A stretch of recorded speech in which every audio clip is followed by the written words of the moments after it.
So you just made it through arguably one of the, if not the toughest boot camps in the entire world. You just spent 13 weeks of hell at either MCRD, San Diego, or Parris Island, South Carolina. And you're asking yourself, what's next? I've just accomplished this.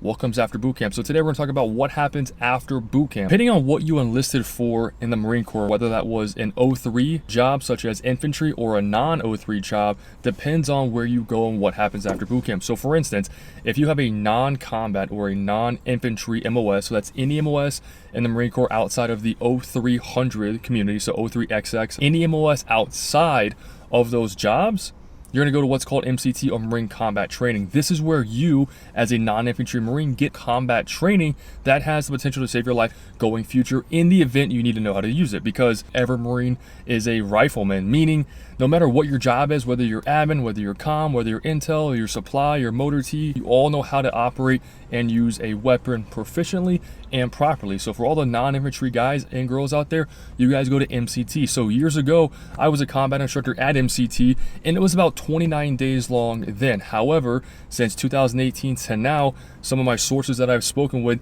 have now told me that it is now 21 days, meaning they've taken off 8 days, and the timeline there is a lot more condensed, meaning you're going to be doing a lot more training and having less time off. You still get to learn all the cool things. Unfortunately, what I've heard, it can change, and it has changed a little bit. Before, you used to shoot the M240 machine gun, awesome machine gun, shoots a 7.62. Really fun on the range day. You would throw a live M67 grenade, which is pretty cool. Kind of scary if you're one of the instructors in the grenade pits trying to coach a young private on how to throw that grenade. Scary for us, fun for you guys. Used to shoot the M203 grenade launcher, which was really cool. It attaches to the bottom of your M16, and it turns it into an M16 and a grenade launcher at the same time, which is really cool as well.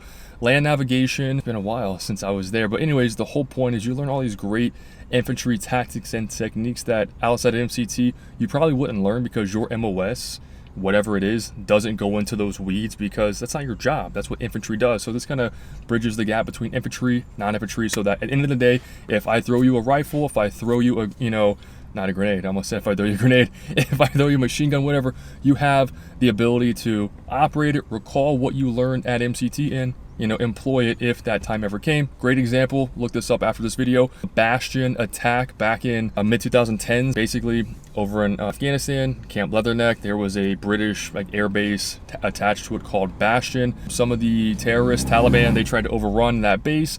There were no infantry Marines there from what I recall, and all the non-infantry Marines, they grabbed their weapons, and then they started bounding and firing and killing some of the terrorists and essentially saving all the Marines there. And in the interview, they asked one of the guys, how did you do it? And he goes, I recalled what I learned at MCT. Kind of, as a prior instructor, it was kind of touching, kind of cool that that person remembered what they learned and I was able to help save their lives. But the whole point is you learn all this cool stuff that you hopefully never have to use, but if you do, you at least know how to do it. So that's non-infantry guys. You go to boot camp, then you go to MCT, and then after MCT, right, which is now 21 days, then you go on to your MOS school. Now, whatever, MOS you and your recruiter sat down and you ended up signing for, that's the school you're going to go to. And at your MOS school, that's what the Marine Corps is paying you to do. So that's the job you're going to learn, that the Marine Corps is going to end up paying you while you serve out the rest of your contract. Now, every MOS school in the Marine Corps is located across the country, okay? And every MOS school is different in length. So some MOS schools are only 4 weeks long, pretty short. You get in, you get out, and then you go to the fleet. Other schools, they can be upwards of a year long depending on the complexity of that job. So for instance, if you were a linguist, which is a job that's very uncommon, but for the sake of this video, that school is at least a year long up in Monterey, California, because you're learning a whole new language.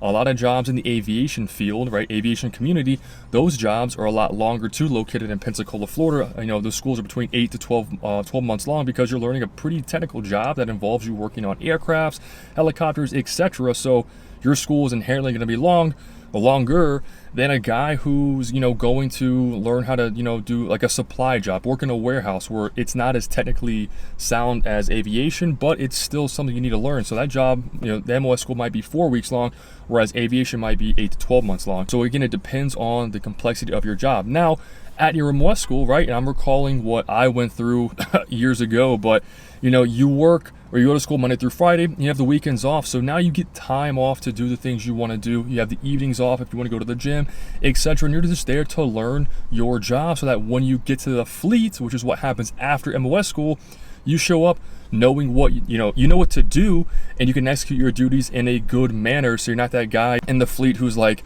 yeah, man, I don't know my job. I don't know what I'm doing. Don't be that guy. Please don't be that guy, because it's just, oh my God, it's ridiculous. So the pipeline for non-03 Marines goes boot camp, MCT, Mos School, and then the fleet. So the fleet is your duty station, and that's where you're going to serve out the rest of your contract, with the exception if you're overseas. And when I say overseas, I mean Hawaii or Japan.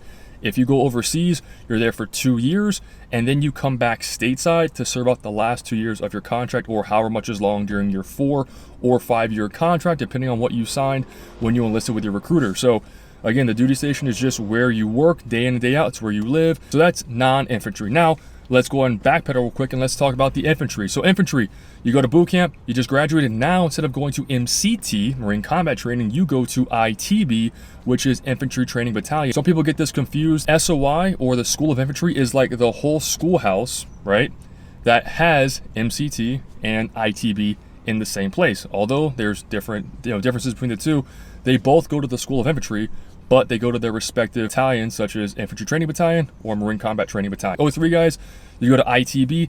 Now, first 21 days are very similar to MCT. You're learning kind of the basics, and then at what they call the split, which is when you get into the specifics of the job you're going to be doing, such as 0311 for riflemen, 0331 for machine gunners, 0352s, I think, for tow gunners. That's when you learn the specifics of your job. So unlike non-infantry, who goes to MCT and then their Mos School, ITB is an all-encompassing, all-in-one thing, to where infantry Marines, they learn the basics of combat in like a mock style MCT thing at the beginning. Then they split off to their actual specific MOSs, and then after that, then they go to the fleet / duty station, where they serve out the remainder of their contract too. So a little bit differences in terms of infantry and non-infantry MOSs, but at the end of the day, guys, you're going to go through a multi-step process before you get to the fleet, and then you're out of what is known as the entry-level training pipeline. So boot camp to the fleet, all that training in between, no matter if you're infantry or non-infantry, that is all your entry-level training. After you get out of entry-level training, get to the fleet, now you are what is called a fleet Marine. You're a real Marine, which you're a real Marine after you get your Eagle Open Anchor in boot camp, but now you're officially a real Marine, and you just do your job day to day. When you're in the fleet, guys, you're in the fleet, you're doing your job. You wake up in the morning, you do PT in the morning, such as runs, maybe go to the gym or whatever it is your NCOs want to lead with you. Then you go to work. You work for it. Every MOS is different. You know, the amount of time you're going to work varies from MOS to MOS.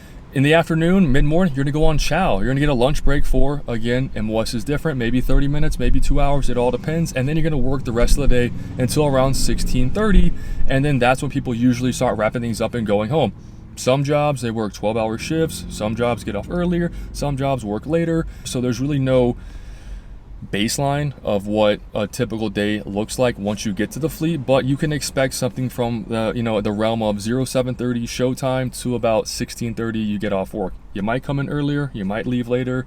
Weekends, you're going to have them off unless you're going on a field op, which is like a mock training evolution somewhere that requires you to work throughout the week until it's over. Sometimes they're 1 week, 2 week, 3 week. You're going to have off holidays too. And again, the military, the Marine Corps, you get holidays off. Some jobs, because I made a video about this before, they're like, I worked holidays and whatnot. You get the holiday off. The organization, the Marine Corps, gets the holiday off. You might have to work because you're on duty. You're doing a workup for deployment.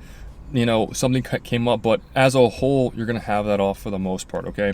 And then just live your day as if you're just a normal person, because outside the uniform, you're still a normal person at the end of the day. So that's a pretty quick down and dirty of what happens after boot camp, because you made it. You're a Marine, you got to the peak, you earned that Eagle Open Anchor, and that's what you do afterwards. And then from there, it's up to you. Whether you stay in, you get out, you deploy, you do good things, you don't, all up to you. Those who are interested in joining the military, the Marine Corps specifically, that's what it is. Other branches I can't speak about because I don't represent other branches and I don't know anything about those other branches. But if you're trying to join the Marine Corps, or if you are a Marine, that's what happens there.